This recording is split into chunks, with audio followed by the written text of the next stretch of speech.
अस्सलाम वालेकुम नाजरीन।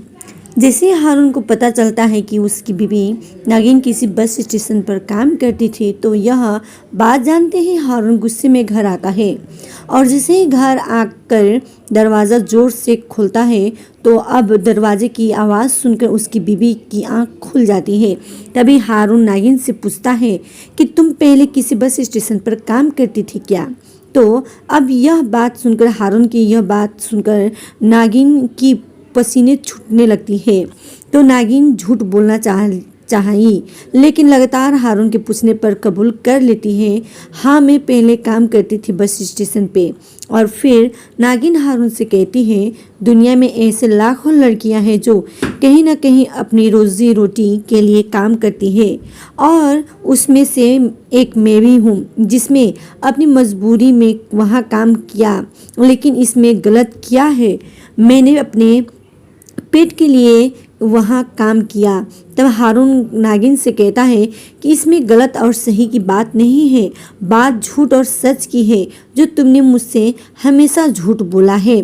फिर हारून की यह बात सुनकर नागिन कहती है कि यह बात आपको कैसे पता चला कि आपको रमीसा ने तो नहीं बताया। फिर हारून नागिन से कहता है कि अगर यह बात मुझे रमीसा नहीं भी बताती तभी मुझे कभी न कभी पता चल ही जाता और अभी इन दोनों में बहस हो ही रहा होता है कि वहाँ पे हारून की माँ आ जाती है और हारून की माँ आते ही आग में घी डालने की कोशिश करती है।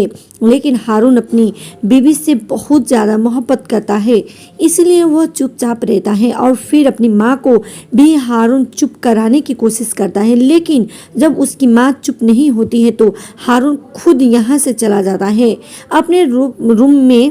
उसके बाद अब सुल्तान का ऑफिस का सीन आता है जहाँ पे रमीसा और सुल्तान दोनों बात कर रहे होते हैं। तभी रमीसा सुल्तान से पूछते हैं कि आप हारून की बीबी नागिन से क्या चाहते हैं। तो अब रमीसा के इस सवाल से सुल्तान बहुत ज़्यादा गुस्सा हो जाता है और गुस्से में के हालत में सुल्तान रमीसा से कहता है, जिस काम के लिए मैंने तुम्हें यहाँ पे बुलाया है तुम सिर्फ उसी काम पे ध्यान दो।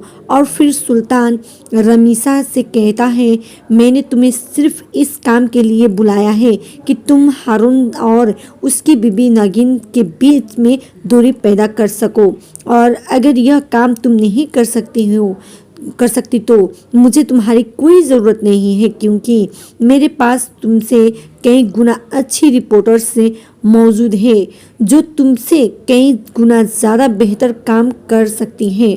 तो अब रमीसा सुल्तान की आंखों में गुस्सा देखकर सुल्तान दान के पास से फ़ौरन चली जाती है और यह एपिसोड यहीं पर ख़त्म हो जाता है।